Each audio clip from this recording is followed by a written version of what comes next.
Hello everyone and welcome to BHD Studios. I'm excited. Are you excited? I think we are all excited for Fujifilm's X Summit 2021. Lots of new cameras, lots of new gear to talk about. Specifically, we'll be talking about the Xe4 in this video, so let's start the video now. Actually, before we start, let's talk about the sponsor of this video, KEH Camera. When I approached them and I said, hey, I think it'd be a good idea to talk about buying and selling gear for this video, they thought it was a good idea because, whenever there's new cameras out, then there's old cameras that often just sit around and do nothing. So if you are one of those people and you're planning to get one of these new cameras and you don't know what to do with your old cameras, consider KEH. I have discount codes for those that are selling, but as well, when new gear come out, a lot of us like to buy the older gear. So even for you, if you are planning to buy anything used, go check out KEH, and we'll talk about them a little bit later at the end of the video, but they've been buying, renewing, and reselling camera gear for fair prices since 1979, so they know what they're talking about when it comes to gear. So let's talk about gear now. You're probably wondering, why do you have the X Pro 3 and not the Xe4 in your hand? It's because there was a lottery amongst us media of who gets what, and I got the XF7300, which I have links down below to the video, but somebody else, we'll find out who got the Xe4 instead. But the reason why I'm creating this video is because I was part of the media pre-embargo meeting and I was able to see all the new gear and get all the specs and everything sent from Fujifilm Canada. And so I know what's happening. I've been asking Fujifilm a lot of different questions about, why did they do this and why did they do that? And so I have the X Pro 3 because this is sort of like the big brother to the XE series. And as well, I have the X70, which has a similar articulating screen as the new Xe4. And Fujifilm really is comparing, in all the literature that we received, they're really trying to compare the Xe4 against the X100V. And I understand why, because since forever, people always said like Xe2 or the X100T, Xe3 or the X100F. And so it seems like a logical kind of a comparison. To me, they're very different cameras, but I have the X100V for comparison. But another camera I think a lot of you would be probably interested in is the new X-S10. Very different cameras stylistically, but they do both have articulating screens that face forward, and they both have, to me, one of the best features of the most recent Fujifilm cameras, which is the latest firmware. So let's start talking about the Xe4. So to begin, let's start with sort of the main bullet points, the pricing, the accessories, and then we'll start comparing it with the various cameras. And so I have notes here. Body only, $799 US. And if you want it with the new XF27mm f2.8 RWR, it's going to be $999 US. And that's kind of what Fujifilm has been kind of pushing, saying, hey, look, this is as small and as light as an X100V. Now the XF27 by itself is $399, and so like half off if you get it as a kit, or $520 Canadian on its own. Now in comparison, the Fujifilm X100V is $1,400 US, so it's still $400 more.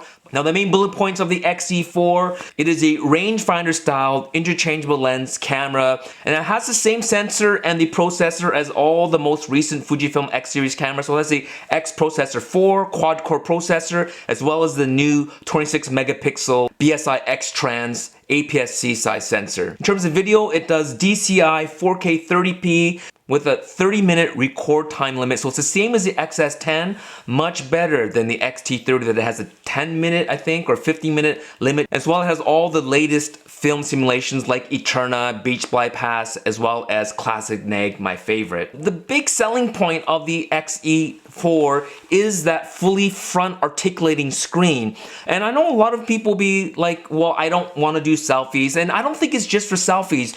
Because it fully articulates, it is going to be different than this. I've been looking at the photos, and in the presentation of Fujifilm, it kind of looked like maybe we'll find out if this actually kind of shifts up or not. I actually do like the X70 articulation. Look how far out it sticks like this. But because of that, if you're doing straight down video, or if you're doing flat lay type photographs, or just using this as a waist level finder, this style is really cool. I just don't think it sticks out like this, but that's kind of the main selling point of the new Xe4 versus this style on the X-S10, which flips forward, but it's a little less convenient if you're using it as a waist level. It makes you kind of wider. But another good thing about this is, of course, you can reverse it and flip it inwards and protect the screen. So that's why I think that really most people's choice would be between, again, this is the X70, but let's just pretend this is the Xe4 or the X-S10. I think this is really the competition here. In terms of EVF, it's going to be basically what is on the X-T30 and the X-S10, which is a $2.36 million EVF, which is a 0.62 times magnification. It has 100 frames per second refresh. Now the weight of the Xe4 is coming in at 365 grams, which is heavier than the older Xe3, but it also has a fully articulating screen. And a little bit later on, as we compare size and weight, you'll see how small this camera is. And just because people always ask, this camera is made in Indonesia. Now in terms of accessories, it has a nice leather half case. It's gonna come in at $79 US. It's a genuine leather case. And because the camera body is so flat, there is no front grip and there is no thumb rest. Having a case is pretty nice, and of course you can access the battery or SD card without having to remove the half case from the camera. A hand grip that kind of goes on the bottom and it creates the grip that they removed, but it is a chunkier grip, and it's going to be at $89 US. And to me, the selling point, well, a couple of them. One is that you can still access the SD card in your battery without having to remove that hand grip, but as well, it comes with an Arca Swiss type connector on the bottom, so you can just slip this onto any tripod that uses the Arca Swiss type mount, and you don't need to put on a tripod plate. And finally, there is a thumb rest for $69, and that kind of attaches onto the hot shoe and it comes across that way. But again, they're selling that because there is no thumb grip that was originally on the Xe3. So they're selling you a front grip and a back grip, and they are pretty cool. And if you really do need a grip on the front or rear, you need to buy these accessories on top of the price of the camera already, or just leave it at that, get the half case that they're offering, and you get a little bit more grippage with that. But the whole point for Fujifilm is to keep this camera compact and light. So I'm gonna just go over the differences between an Xe3 and an Xe4, especially if you have an Xe3 and you're wondering if you want to upgrade. So Fujifilm removed the rear dial off the Xe3. Sad face. So there's just the one front dial, and it is a push-in style, as well as they removed the thumb grip. And the thumb grip also had two buttons, the Q button and the AEL or AFL. I can't remember which button, but both of those buttons are no longer there because there's no thumb grip anymore. And they did combine the AFL and the AEL button into a single button, which to me is also negative. I don't mind, because I don't mind that those two features are connected, but that is a loss of one programmable button. They also removed the focus select dial. Almost every Fujifilm camera, even this tiny X70 had it right here. See that? You can go from single, continuous, and manual. The X100V has it right here. And of course, the professional X Pro 3 has it right here. And I use this a lot. They also removed it from the X-S10 as well. And Fujifilm kind of expects you to go into the custom settings to access it, which for me is a pain. They also removed the view mode button. So if you go in the different view modes like LCD only, EVF only, or eye control, that is also removed. You have to go into the menus to go into it. A lot of removals. Q button's been moved from the thumb grip to the top panel, which I don't mind, but I feel it's in a less accessible area. And one thing that I'm actually happy that they removed is that they had that weird little auto. Remember this thing here with the auto? So basically it bypasses any settings that you have up here, and you just immediately go into an easy mode like that. And I always thought that was kind of a hokey way of quickly going into a P mode. The new Xe4 has an actual P mode, which I think is a good thing and a good compromise.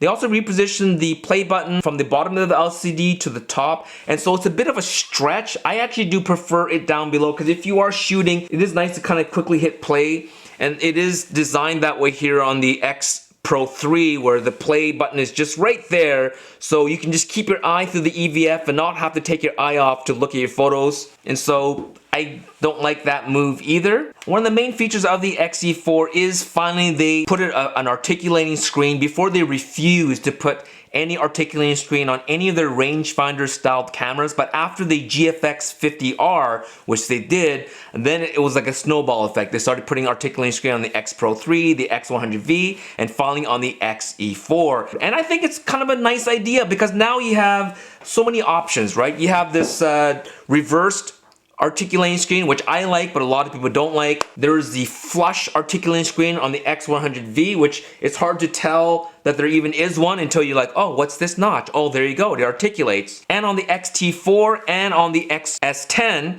you have this fully articulating screen, which a lot of people who vlog and do selfies, but as well, if you want to protect, you can fully close, and a lot of videographers seem to like the fully articulating screen. So Fujifilm has the full gamut of different types of articulating screen, and I'm happy that they went a little bit different on the Xe4. Now, if you never put it into this mode, then don't. Just always keep it behind this way and just articulate like this. So it's no loss to anyone to have that style. Now, one change I'm not happy about is most Fujifilm cameras use the standard strap lug right here, and that's really an homage to the older film cameras like the Leicas and even a lot of the Nikons. They use this style, and almost all my beloved straps are this standard lug style. Well, they've decided to go to the slotted lug mount, which I'm not a big fan of, and it's just a pain for me to switch.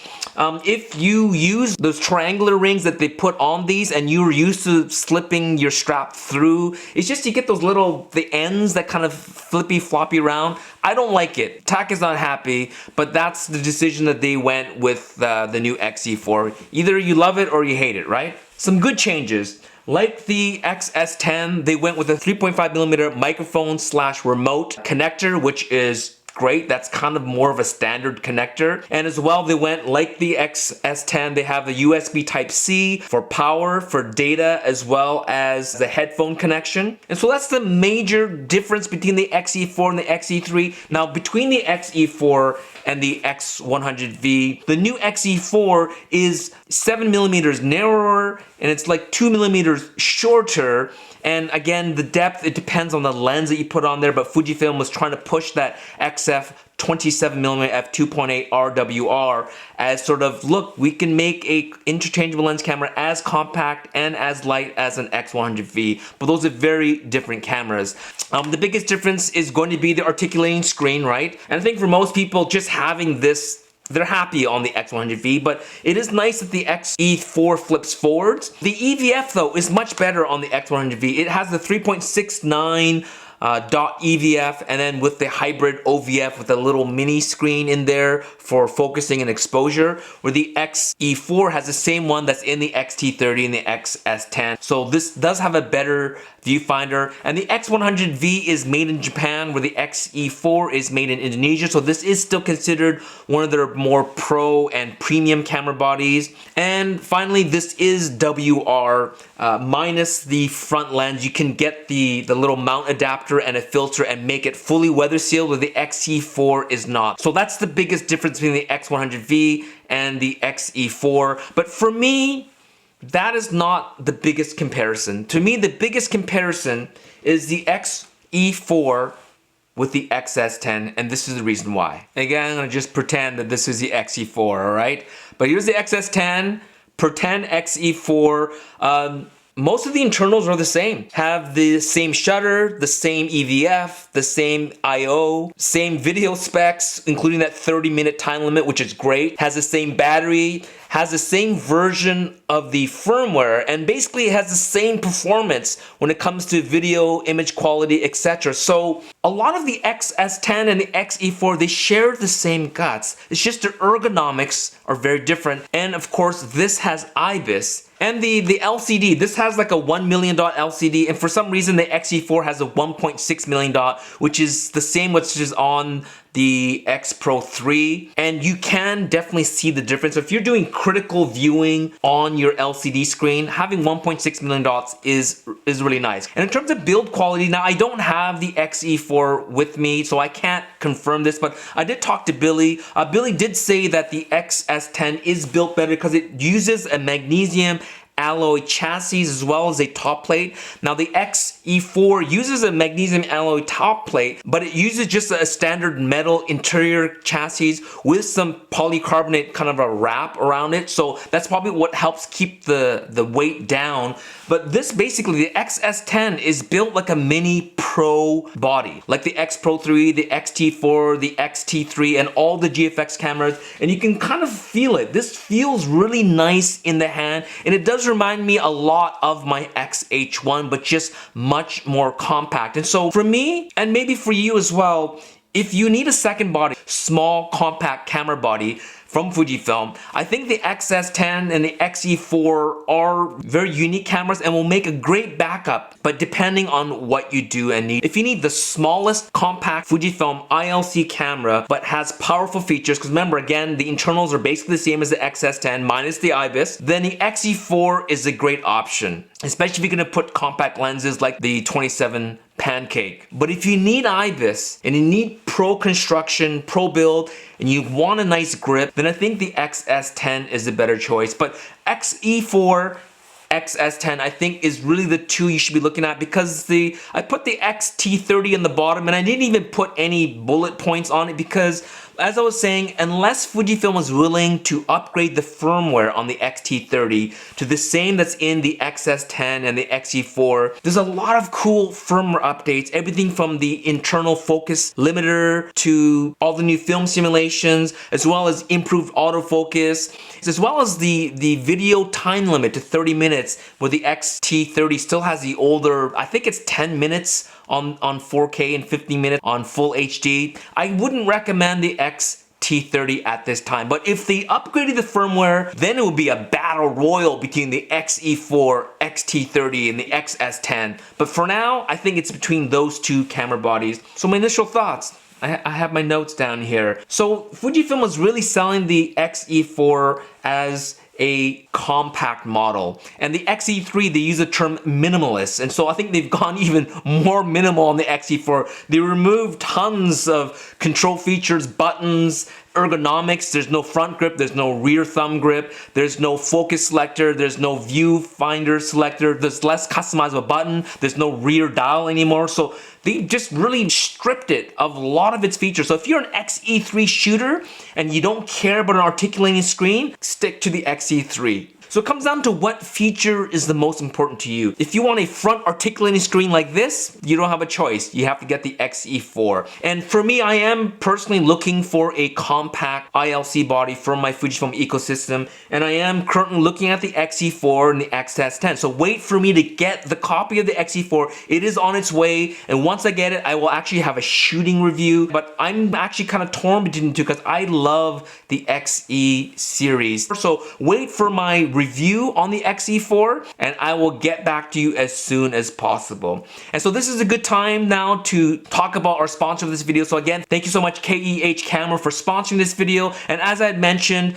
you know, a lot of us, when new gear come out, we're sitting on old gear. So if you are sitting on old gear, KEH is interested in buying that from you. I have discount codes. I'll put them down here. For buying, you get extra 5% off, and if you're selling, you get an extra 5% more. And if you decide to buy and sell at the same time, you'll get 10% off. But at that point, my discount doesn't apply. But that's all right. As long as you can get what you want, Take is happy. So check out KEH Camera, the original reseller of professional, collectible, and everyday gear for photographers like us. They're camera nerds. We're camera nerds. They properly appraise, grade, renew, and sell at fair prices, and they've been doing so since 1979. So thank you again, KEH Camera, and thank you for checking out my video. Don't forget to check out my other videos, and wait for future videos on all the new gear that Fujifilm just released. I am excited. So thanks for watching, and happy shooting.